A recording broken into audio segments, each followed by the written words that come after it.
I would like to welcome Kathy Jenkins from Scottish Hazards. I'll speak for a minute and then I'll put the slides up again. Scottish Hazards is a health and safety activist network, and we provide advice, support and representation to non-unionised workers, always with the message that joining a union will be the best way to provide safety and to improve safety. We work closely with the STUC and individual unions. We have given advice, almost all relating to COVID, to approximately 400 workers since April, and that includes a number of small businesses who've sought our advice. Quite a number of cases have ended up involving communication with the employer and some with enforcers. We are part of the Scottish Government Safer COVID Workplace Group and have been able to raise issues through this group and to some extent effect change. I'd like to say to Fiona, who's just spoken, that work with the STUC has also included work to link trade union health and safety reps more closely with the Disabled Workers Committee. Only a small step, but it is a step.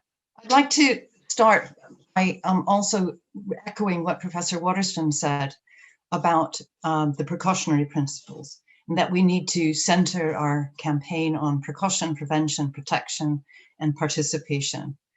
So that's the first message I'd like to give. The second is that COVID didn't create the workplace health and safety crisis, but uncovered it. An example is ventilation, which has been poor in workplaces for years and is miraculously being drawn to employers' attention.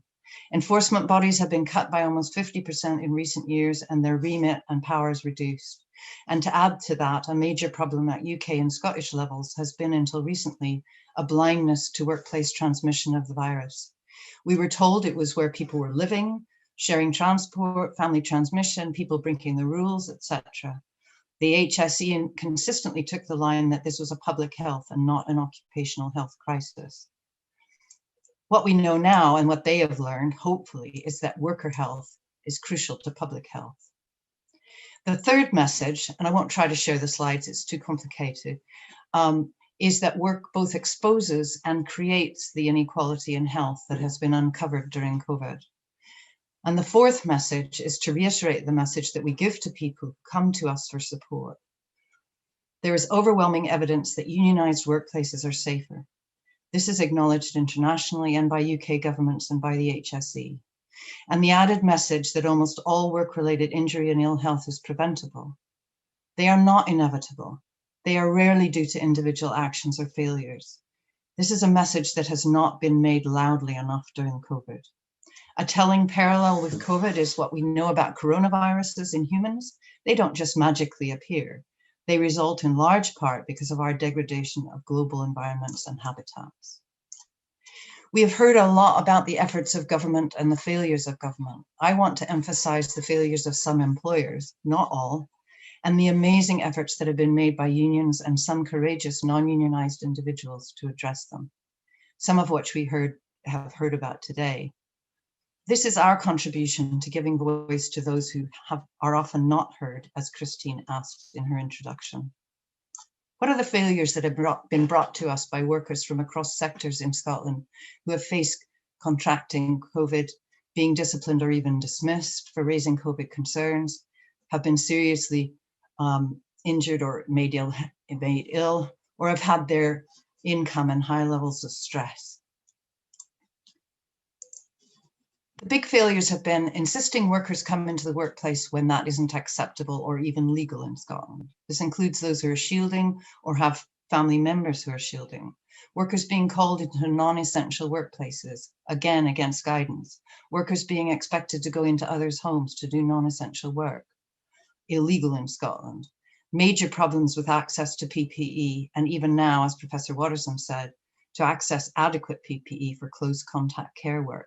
Employers telling workers who have been exposed to come into work anyway, employers contradicting the advice of test and protect, workers being told to take holiday or unpaid leave when self-isolating, extremely poor or non-existent sick pay, and of course a very low level of statutory sick pay, which not even everyone is entitled to.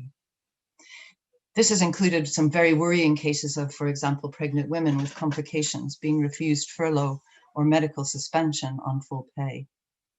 The information we have from FOR requests is that local authorities don't have the information they need regarding ventilation in schools. I could go on. The foundation of our health and safety system is risk assessment.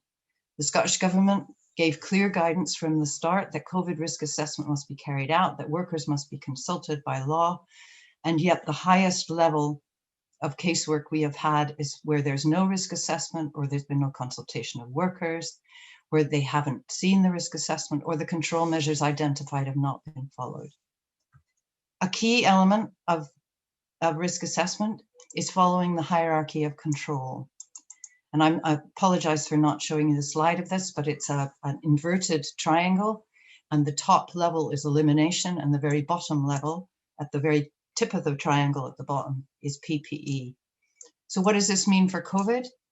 Elimination and substitution at the top of the triangle means preventing attendance at work or homework or furlough, looking for other ways of working, online meetings, better sick pay and support when self-isolating to reduce stress.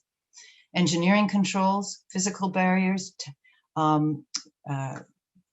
sensor taps, ventilation, no or low control measures, no or low touch controls of fixed taps and ventilation, administrative controls, hands, face, space, distancing, signage, staggerings, shifts, limited occupancy, cleaning regimes, waste disposal, etc., training, induction, and last of all, PPE.